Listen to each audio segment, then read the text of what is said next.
Hello there and good day. My name is Jesse Pohlman. I'm a sci-fi fantasy author from Long Island, New York. I'm joined by my cat Ariel, who's hanging out on my desk.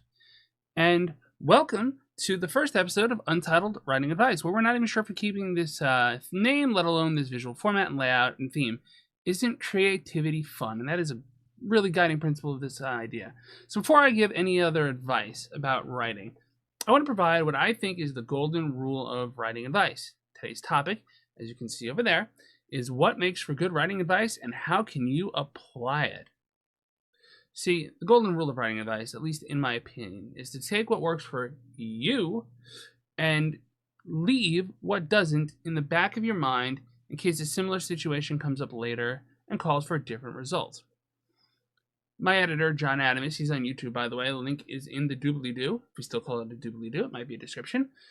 He has many sayings that have stuck with me, but the one I'm sharing today is this.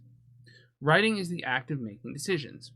So if writing advice is meant to help you reconsider your decisions, well, you could really only apply what works to it versus what doesn't. Maybe a beta reader gave you feedback that upset you, but that beta reader only had a chapter or two to go off of and made assumptions about your genre based on that. I'll use Hunter x Hunter's 2011 anime for a comparison. It starts off like many shonen stories. It's upbeat, it's about to go for an adventure, and it's all well and good. But if you think that's the way it's going to stay, you're in for a rough time. After a few episodes, things take a turn, you get surprised. By the time you get to the York New City, and yes, that's what they call it, York New City, not the other way around, you'll be in for a shock. Putting it mildly. Or maybe you come across some writing advice that says something like, a good story must have blank. Possible candidate is a love interest. A lot of stories have love interests, but not all of them. I wrote a novel. It came out in 2013, technically, at the end of the year, called Physics Trincarnate. Our protagonist, Saffron, she's not uninterested in romance. She talks about, or narrates about, or ruminates about, or whatever you want to call it about, having a romantic interest. She just doesn't have one. It just doesn't happen for her. And that's okay. That's fine. See, the bottom line is the advice other people give to you is their opinion.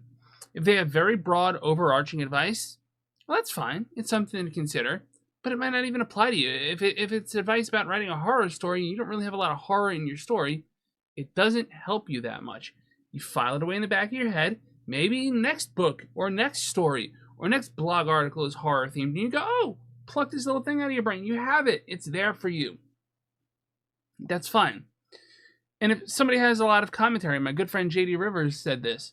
If someone's got a lot of really complicated writing advice, really detailed, really like a computer giving you chess moves, like how they would write this story, okay, that's fine. I mean, that might be them writing the story for you.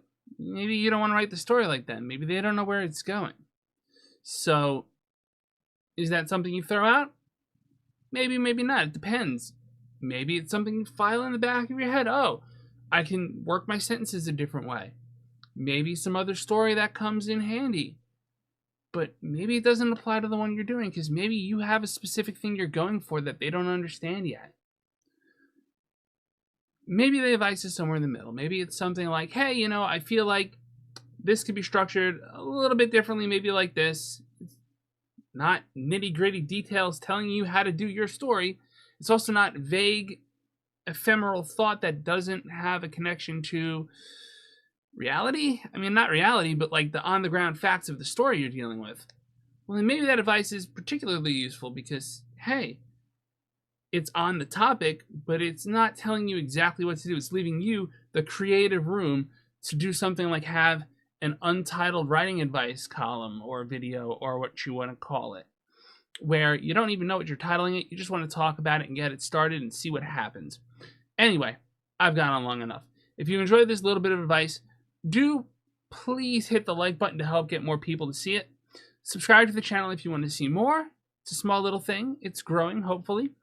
I'm on YouTube as Jesse Pohlman, Blue Sky at jpohlmanwriting.com, and my website is, of course, jpohlmanwriting.com. Thank you all so much for watching. I hope you have a lovely rest of your day. Pieces.